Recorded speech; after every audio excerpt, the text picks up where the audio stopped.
if you want 1 million views tomorrow, we will guarantee 1 million views tomorrow. This is Matt. He's built 3 successful startups because he's figured out distribution. I believe truly in volume negates luck. We send about 15,000 emails a day. At just 19, he sold his first company.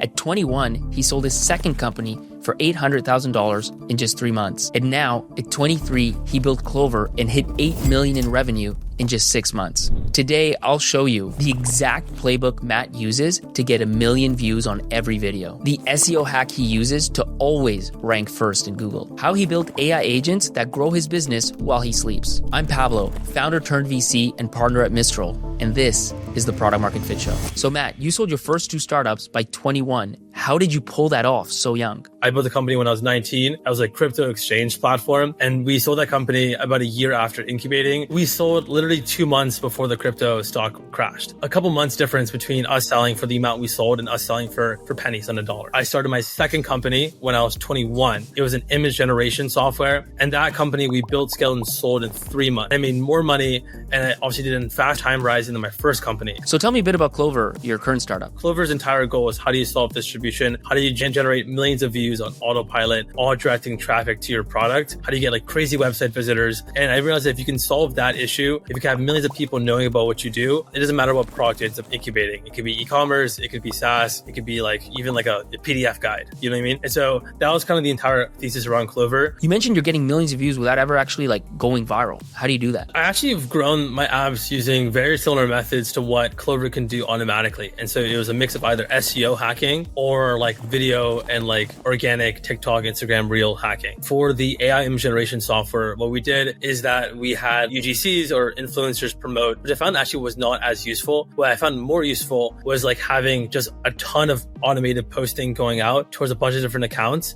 And so the math here, Pablo, is that if you want to generate 1 million views, you can either do the math behind an influencer, see what their average posting is, and then pay them for 1 million views average. Or I realized you can engineer 1 million views because each video on Instagram or TikTok averages about 1,000 views. I've regular account. So the math is you do 1,000 videos if it has 1,000 views and you will guarantee 1 million. And so what we did is we literally did thousands of videos a day that generated us millions of views. And what's really cool about this is that we then had our own internal system to determine, hey, like this one did not go past 1,000 views, like 10,000 views, right? Or another one hit maybe like 500,000 views. And so even though we engineered to make 1 million views, we were generating more than 1 million views a day towards the end products we wanted. I've never really heard of someone think about it that way. Like instead of making one video better, you're just doing way more videos.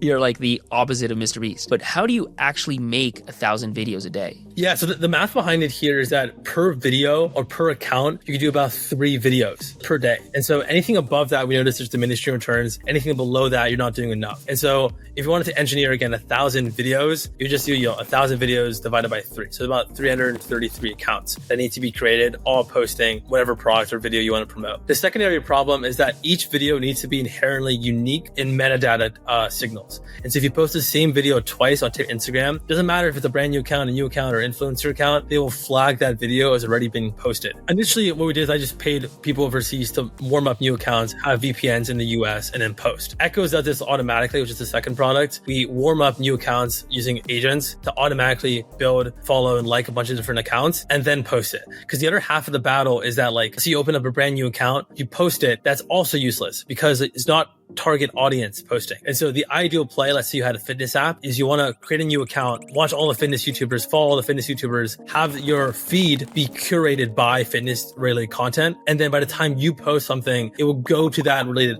content. 333 unique videos sounds like an insane amount of work.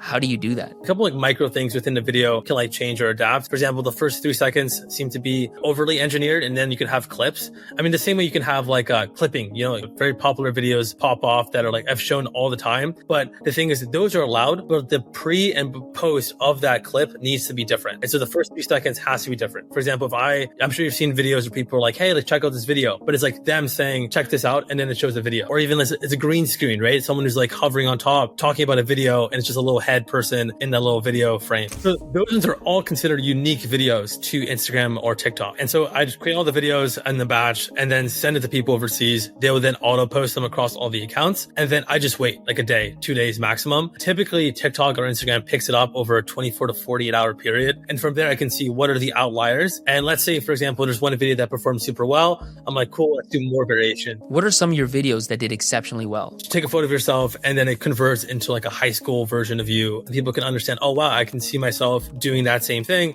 and then kind of posting about it, right? The other big things that converted very well at the time, very beautiful images. There was a point where like these type of images did not exist, like to be able to create something so abstract or so real. That factor was very novel at the time. Now, if I do that, it's not going to go viral or not going to have any significance. So a lot of it's like very nature and environmental dependent. How did you fund Clover? Did you fundraise? For the first time ever, I actually decided to raise capital. All my previous companies were fully bootstrapped. We scaled them and we sold them. And so we decided to raise only $500,000 at a $10 million valuation. All I did is I sent a Notion page to a couple investors I respected. I don't do pitch decks. I don't even want to pitch you. Here's my track record. Here's like the amount of money I've done in Stripe before. So you're guaranteeing number one rankings on Google. How is that even possible with how competitive SEO is? The biggest unlock has just been like the understanding of Reddit as a growth system. Right now, if you search up any keyword that is what is the best tool or how do you do this or anything like that, Reddit's currently the number one result. Reddit helped actually guarantee the top spot every time, because the way you would approach it is you just want to outcompete the top spot. And so you outcompete the top spot based off of upvotes and comments, but you want it to rank for what is the top, podcast for PMF. We'll be able to guarantee it because we would know the top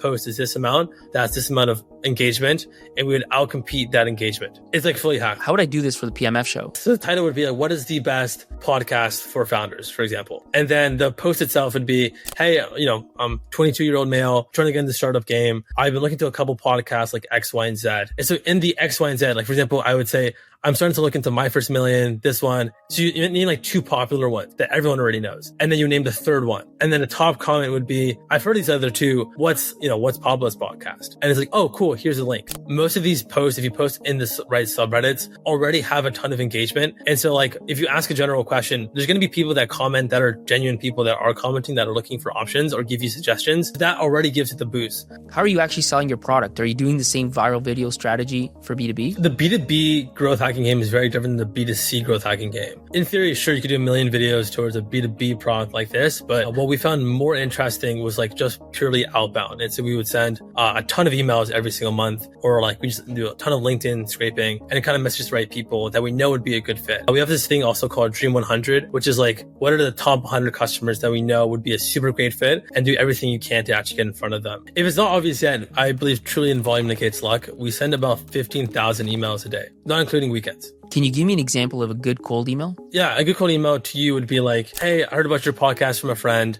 I noticed that when I went to this Reddit thread, you guys were not mentioned. I just mentioned you guys. And there's like 6 other threads that are relevant that you guys should be mentioned on. Here are some of them. The offer is like, would you want me to like post about them or mention you guys there? You would say, yeah, sure. And then underneath, we would then say, hey, like we actually have a product that does this automatically. Are you interested in kind of trying it out? And then that would be kind of the demo call. So it's variations of that, of like, this is a thing you're missing out on. Here's an opportunity that exists. And then immediately after, like, here's the solution we have built to be able to achieve that. What's the conversion rate on 15,000 emails? The funnel here is probably about 10% say yes to some degree.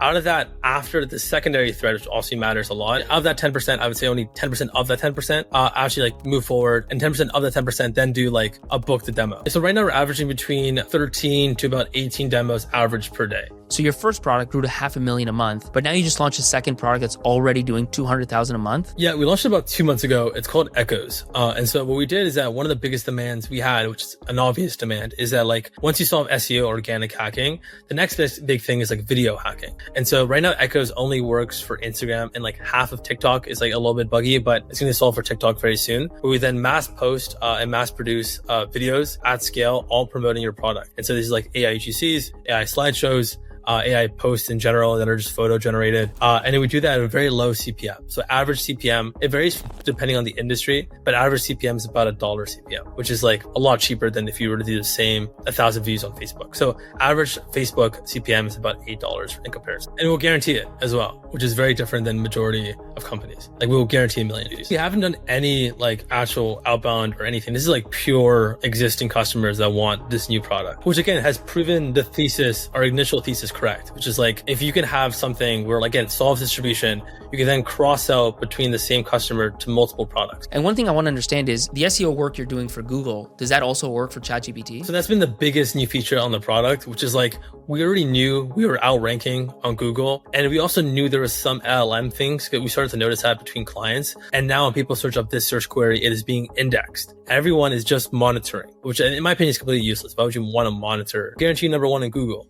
And right now, LLMs are indexing Google. So the way Profound and most of these companies do it is to do thousands of queries a day, all towards our like whatever LLM platform they want. If you're indexed, you're typically indexed across every single search query, across all users. And just playing devil's advocate here, you're growing insanely fast using growth hacks, but growth hacks get patched. Like Instagram could shut down fake accounts, Google can derank Reddit. How do you think about sustainability? My end goal is I want to work on the newest growth hacks across the biggest companies, because the biggest companies are not going to focus on the biggest growth hacks. Like if a new Google SEO hack exists next week, we will be the first company to ever build it. There's like, people say they have AI agents. Like we true have like legit AI agents. We have people, I don't know if you've heard of BrowserBase, a very big company, but they do like essentially an agent to be able to determine what is on the browser itself. And so we have that built in-house, where if I'm like, hey, let's say this is a new hack. The new hack is to refresh Google 10 times and then like post a link, whatever the hack may be, right? We could then do that autonomously using our own infrastructure. And the goal is like no one else will be able to do it at the same scale. Like everyone's doing it, like build one product and like continue growing that one. And we're going to continue doing that as well. But the goal is like have products own a channel. So like the first product solved SEO. The second product then solved video. And so like we're doing a short form now. Maybe the new growth hack is going to be long form. We're not that far away from doing that as well, like true long form videos. And so those solve the two, what I call like clover leaves. And again, the thought process is how do you do 4 clover leaves